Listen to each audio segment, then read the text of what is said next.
राज्यात रायगडच्या पालकमंत्रीपदावरून सध्या वाद उफाळलेला पाहायला मिळतो, परंतु आज प्रजासत्ताक दिन आहे. प्रजासत्ताक दिन असल्यामुळे आज रायगडच्या ध्वजारोहणाचा जो मान आहे तो आदिती तटकरे ज्या राज्याच्या महिला व बालविकास कल्याण मंत्री आहेत त्यांच्याकडे गेलेला आहे. त्या संदर्भातला एक शासकीय निर्णय जो आहे तो देखील परिपत्रक काढण्यात आलेला होता. या सगळ्या संदर्भात बोलण्याकरता आपल्यासोबत अलिबागचे आमदार महेंद्र दळवीजी आहेत. महेंद्र दळवीजी, गेल्या अनेक दिवसांपासून वाद आपल्याला पाहायला मिळतोय. सातत्याने हमरी-तुमरीवरती ही संपूर्ण वाद जो आहे तो विकोपाला पाहायला मिळतोय. महायुतीमधले दोन प्रमुख पक्ष आहात तुम्ही, राष्ट्रवादी आणि शिवसेना, तरी देखील हा वाद का पाहायला मिळतोय? 76व्या प्रजासत्ताक दिनाच्या माझ्या तमाम जनतेला मनापासून शुभेच्छा देतो. खरं तर हा वाद तसा काय विकोपाला गेलेला असं म्हणता येणार नाही आहे, पण प्रत्येकाचा तो अधिकार निश्चित आहे. मुख्यमंत्री महोदयांनी सगळ्याच पालकमंत्री घोषित केल्यानंतर रायगडचं पालकमंत्रीपद आदिती तटकरेंना दिलं. खरं याला आम्ही कडवून विरुद्ध निश्चित केला, कारण सिनियरिटीप्रमाणे बरेचसे 4 टर्मचे आमदार आहेत आणि आज ते मंत्री आहेत, त्यामुळे आमचा तो अधिकार निश्चित आहे.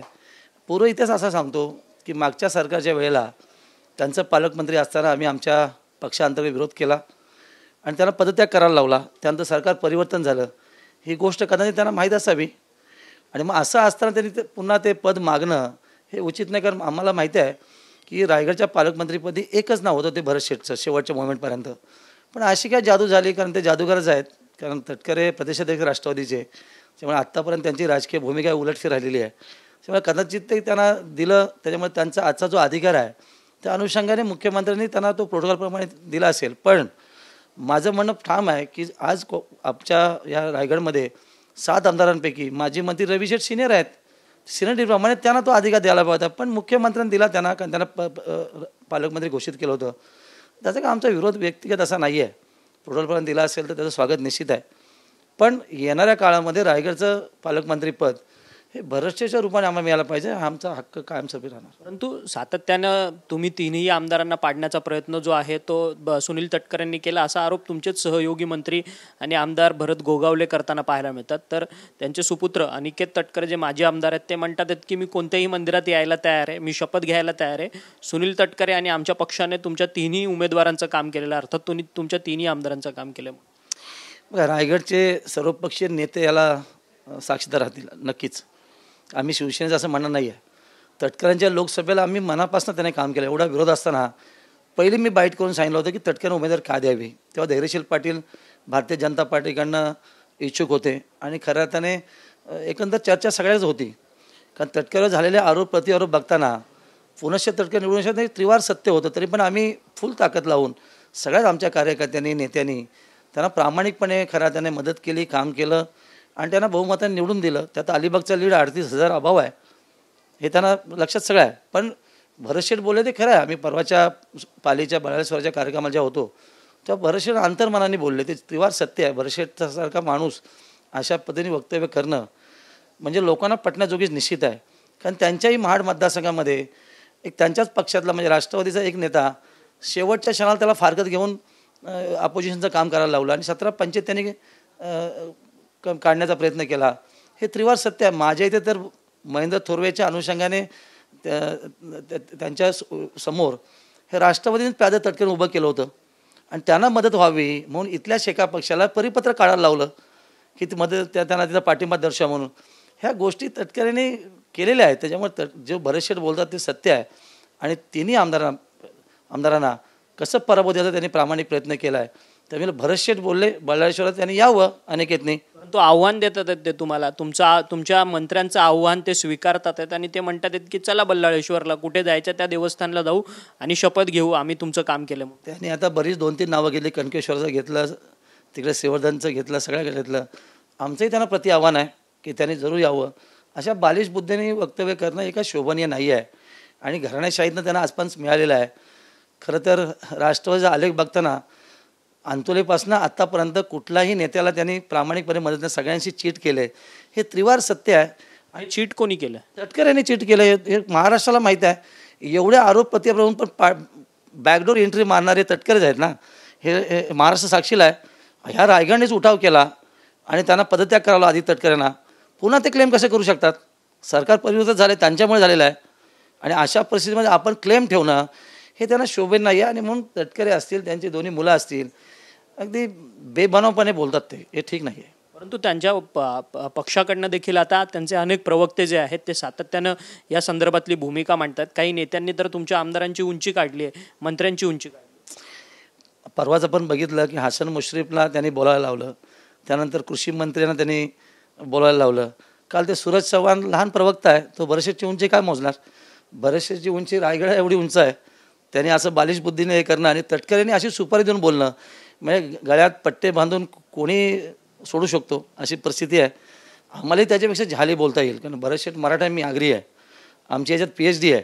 कधी बोलायला गेलो तर सूरज चव्हाण कुठे असतील आणि ती वेळ आलेली आहे. आम्ही आदरणीय शिंदेसाहेबांचं आदेश पाळून चालणारे कार्यकर्ते आहोत. त्यामुळे त्यांनी अशा पद्धतीची सूचनावाजा आम्हाला शिकवणं आहे का उचित नाही आहे. इतिहास साक्षीला आहे, महाराष्ट्र रायगडला चीट केलं हे कुटुंब आहे. त्यामुळे यांची परिभाषा तीच असणार. लोक काय अपेक्षित त्यांच्याकडनं असणार? परंतु त्यांच्याकडनं सातत्यानं म्हटलं जातं की रायगडच्या भूमीवरती एका महिलेला कुठेतरी कोंडीत अडकवण्याचा प्रयत्न केला जातोय, तिच्यावरती बेताल आरोप तिच्या संदर्भात केले जातात आहेत. अशा पद्धतीने त्यांच्याकडनं सगळं आर्ग्युमेंट्स. अरे आम्ही महिलांचा आदर्श ठेवणारे व्यक्ती आहोत. बरेचसे असेल, मी असेल, महेंद्र थोरे असेल, महिलांविषयी आम्ही कधीच चुकीचं म्हणत नाही. पदास्वरूपात जे खरं तर वक्तव्य आहे ते आम्ही करतो, पण ते महिलेला तिला असं नाही आहे. खरं तर हा आरोप आम्ही तटकून थेट करतो. एका पक्षाचे प्रतिष्ठित आहेत, त्यांची कन्या पालकमंत्री करत असताना प्रोटोकॉल त्याने डोळ्यासमोर ठेवला पाहिजे. हे रायगडमध्ये 7 आमदार आहेत, एकच राष्ट्रवादीचा आहे, 3 भारतीय जनता पार्टी, 3 शिवसेनेचे आहेत. सिनियरिटी आहे ना आमच्याकडे, त्यामुळे ते क्लेम कसा करू शकतात? स्वार्थापोटी ते काही करतात. आतापर्यंत त्यांनी केलेला इतिहास साक्षीला आहे. ते कोणाचेच नाही आहेत तटकरे. परंतु अनिकेत तटकरेंनी आज तुमच्या सहयोगी आमदारांवरती महेंद्र थोरेंवरती टीका करताना सांगितलं की ते गद्दारांचे बादशाह आहेत म्हणून. महेंद्र थोरेंनी सुनील तटकरेंवरती टीका केलेली होती की ते बेईमानांचे बादशाह आहेत म्हणून. महाराष्ट्रामध्ये अंतुला साहेबांना फसवणारे गद्दार पहिले तटकरे आहेत. म्हणजे आपला बाप जर असा असेल तर दुसरे आरोप काय करायचा? हे त्यांनी आत्मपरीक्षण करायला पाहिजे. महेंद्र थोरे हा दुसऱ्यांदा आमदार झाला आहे. आपण पाठच्या बॅकडोरने आमदार होऊन सभागृहात आला होतात. आता ती संधी कशी मिळते आम्ही बघणार आहोत. आत्तापर्यंत तुम्ही बघितलंच सगळं आलेख. याच्या पुढे नाही चालणार. रायगडमध्ये आमची जनता खूप हुशार आहे, मावळे आहोत आम्ही. असे आम्ही कुठली वार सहन करणार नाही आहोत, प्रतिवार तर निश्चित करणार. परंतु आता तुम्ही 3ही आमदार अर्थात मंत्री आणि तुम्ही दोघेही आमदार मुख्यमंत्र्यांना भेटणार का? मुख्यमंत्री डावोसवरतून आले आहेत, पालकमंत्रीपदाचा वाद तुम्ही सोडवणार आहात? नाही, आमचे मुख्य नेते माजी मुख्यमंत्री आताचे उपमुख्यमंत्री शिंदेसाहेब यांना आम्ही कैफियत आमची पूर्ण रायगडवासियांनी मांडलेली आहे. मुख्यमंत्री डावोस आले ते त्यांच्याशी बोलणार आहेत. अडीच वेळ तर आम्ही देखील शिंदेसाहेबांचा आदेश घेऊन त्यांना भेटणार आहोत. पण हे जे काय चर्चा आहे ती चर्चा सुकर व्हावी किंवा योग्य व्हावी आणि सन्मानित व्हावी या संदर्भात आम्ही नक्की त्यांना भेटणार आहोत. आणि त्यांचा 3ही वरिष्ठांचा आदेश जो होईल तो आम्हाला निश्चित मान्य असेल. पण आदित्य तटकरेला रायगडमध्ये पालकमंत्री आम्ही कदापि स्वीकारणार नाही. आम्ही रस्त्याची लढाई ठामपणे लढणार. परंतु त्यांच्याकडनं असं सांगण्यात येतं आहे 2 जर पालकमंत्रीपद द्यायचंच ठरलं तर मुख्य पालकमंत्रीपद हे आमच्याकडेच राष्ट्रवादीकडेच असणार आणि आदिती तटकरेंकडेच असणार. सहपालकमंत्री म्हणून भरत गोगावले. रायगडवासी कधी स्वीकारणार नाही म्हणून सांगितलं की पूर्व इतिहास रायगडचा जेव्हा आदित्य तटकरे पालकमंत्री होते आघाडी सरकारमध्ये त्यांचे कृत्य बघून आम्ही त्यांना पदत्याग करायला लावला आणि मग सरकार परिवर्तित झालं. हा इतिहास तटकरे विसरलेत का? आणि सिनेटीप्रमाणे बरेचसे मुख्य पालकमंत्री पाहिजेत जर करायचं झालं तर. आमचा आग्रही मागणी आहे रायगडला एकच पालकमंत्री पाहिजे, ते भरत शेठ. धन्यवाद, तुम्ही आमच्याशी बातचीत केली. कोणत्याही परिस्थितीत मागे हटणार नाही आहे. पालकमंत्रीपदाकरता आमच्या जिल्ह्याला भरत गोगावले हेच पालकमंत्री हवे असं ठाम मत जे आहे ते अलिबागचे आमदार महेंद्र दळवी यांनी आपल्याशी बोलताना व्यक्त केलेलं आहे. व्हिडिओ जर्नलिस्ट मनीष विचारेसह अक्षय मंगणी, TV9 मराठी, रायगड.